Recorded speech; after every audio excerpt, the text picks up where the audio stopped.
In African tribal traditions, witchcraft is part of the accepted supernatural landscape and is generally something to be feared. Study of African tribal religions illustrates the African ancestry of modern Vodun, Santería, and Candomblé. There is a fairly universal belief in a supreme god, who manifests himself in light and brightness, a shining, snow-capped mountain, or the light streaming through a sacred grove of trees. But such a god is remote, accessible only to the priests or elders. God inspires great awe in his people, causing them to fear and avoid his symbols, such as thunder and lightning. The birth of twins is also a sign from God, creating reverence for the twins' divinity and their isolation from the rest of the community. The spirits of the dead, or the shades, however, are regarded as alive and able to communicate the needs of humans to the divines. They are always about, participating in daily living, evident in the rustling of leaves, dust spirals in the earth, currents in the river. Southern Africans divide the shades into two categories: the deceased relatives of any particular family and the founding heroes, male or female, who define a community, chiefdom or region. To keep the ancestors happy, living relatives offer food, drink and animal sacrifice.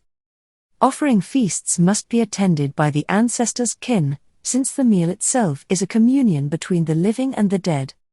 Family members air and resolve any quarrels before the offering, since Africans believe that festering, unspoken anger is the root of witchcraft. For the tribal African, the power of evil is everywhere, abetted by witches and their familiars but brought on by anger, hate, jealousy, envy, lust and greed, all the vices men observe in themselves and their neighbors. It can even be brought on by laziness, as certain evil persons raise the dead to do their work for them, see zombie. Evil does not come from the shades, nor do the shades possess a living person.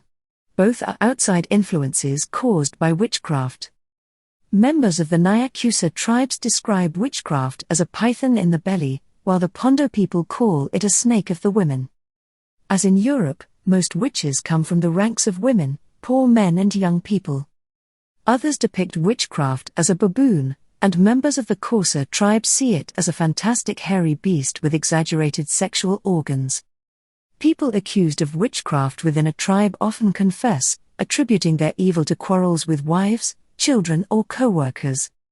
If witchcraft has caused sickness, no recovery is possible without the witch's confession and subsequent goodwill toward the victim.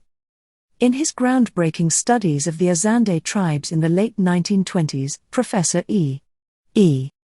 Chard found that the Azande believe witchcraft, or mongu, is a hereditary trait found in the stomach of a witch. Such an abdominal condition results in an oval, blackish swelling or sac containing small objects located near the bile tract. The Azande admit not seeing this sac while a person is alive but claim to have extracted it in autopsy. Professor Evans Pritchard speculated that the Azande were describing the gall bladder. Nevertheless, the Azande attribute any misfortune, however small, to mongu. Many people who possess mongu do not know it, since the spirit of witchcraft leaves the witch at night to attack the victim's spirit. Such dirty work could occur while the perpetrator is asleep and unaware.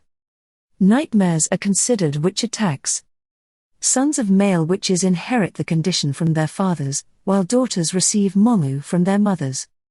Children's mangus are small and inexperienced, so children cannot be accused of witchcraft until they are older. The Azande also believe that witchcraft emits a small, bright light, similar to that of fireflies or sparks, which is invisible except to other witches or to witch doctors, who are trained witch hunters. The Azande attribute little witchcraft activity to sorcery. Sorcery is possible, but unlikely unless a man has seen an adandala, a species of wildcat associated with witchcraft, the sight of which is fatal, or has touched his wife's menstrual blood or seen her anus. Witches among the Azande call each other to meetings where they learn each other's techniques, discuss crimes and rub their bodies with a special ointment called mbiro mongu. A particularly successful supernatural killing may be celebrated by feasting on the revived body of the victim. Their familiars, both animal and human, accompany them and goad them on to greater evil. Whereas European witches were said to prefer cats, dogs and toads as familiars. African witches chose owls, bats, hyenas, baboons, zombies or, among the coarser, hairy dwarves. To identify a witch, relatives of the sick first consult the Iwa oracle, a rubbing board operated with a wooden instrument. The names of possible suspects are placed before the Iwa, and the oracle selects the culprit and his or her accomplices. Then the family verifies the witch's name via the Benga oracle. Chickens are given poison while a list of names is read aloud. If a chicken dies while a particular person's name is called, that person is guilty. At that point, a wing from the unlucky chicken is cut off and attached to a stick like a fan. One of the sick man's relatives takes it to a deputy of the neighboring chief, to maintain impartiality, and the deputy carries the fan to the home of the suspected witch. The suspect's reaction and apparent sincerity are most important. If the suspect claims innocence and begs his mongu to stop bothering the sick person, recovery may occur.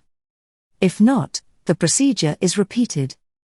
If the suspect is a respected figure in the community, the relatives may announce they know witchcraft is behind their relative's illness without naming names.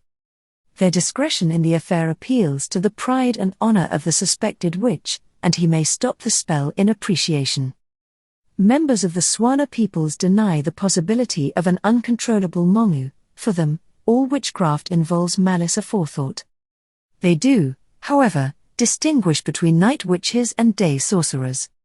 Day sorcerers, called Baloi Bar Mochager, use magic to inflict harm through the use of herbs and other medicinal preparations on a specific enemy and do not practice witchcraft habitually. African witchcraft night witches, or Baloi Bar Bozigo, are mainly elderly women who gather at night in small groups and then travel about the countryside bewitching the unfortunate. Instead of wearing clothes, they smear their bodies with white ashes or the blood of the dead.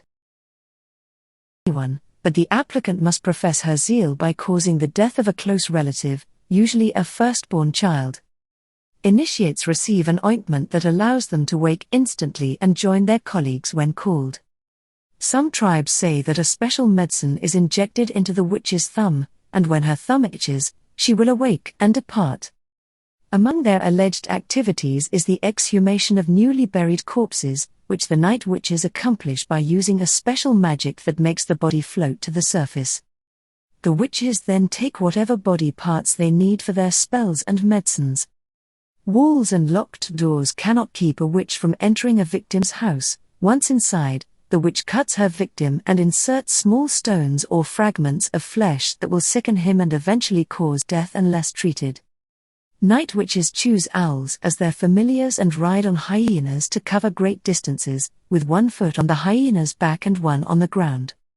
Members of the Barkatla tribe say that the witches make their own hyenas from porridge and then activate them with special medicines. Although beliefs in night witches are widely held, many Africans take such stories lightly, acknowledging that no one has seen Baloi Bar Bozigo at work.